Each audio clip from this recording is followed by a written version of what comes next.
Hello everyone, इस video में हम बात करेंगे लेटेक्स के अंदर leftward harpoon arrow with bar downward with stroke कैसे लिखते हैं। इसके लिए आप एक पैकेज यूज़ करोगे जिसका फर्स्ट लेटर कैपिटल है एंड थर्ड लेटर भी एस कैपिटल है, बाकी सारे लेटर स्मॉल है, MN सिंबल।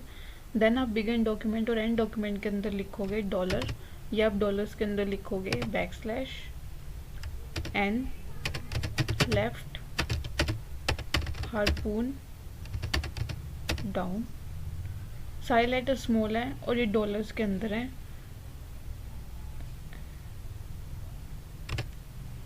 Then recompile.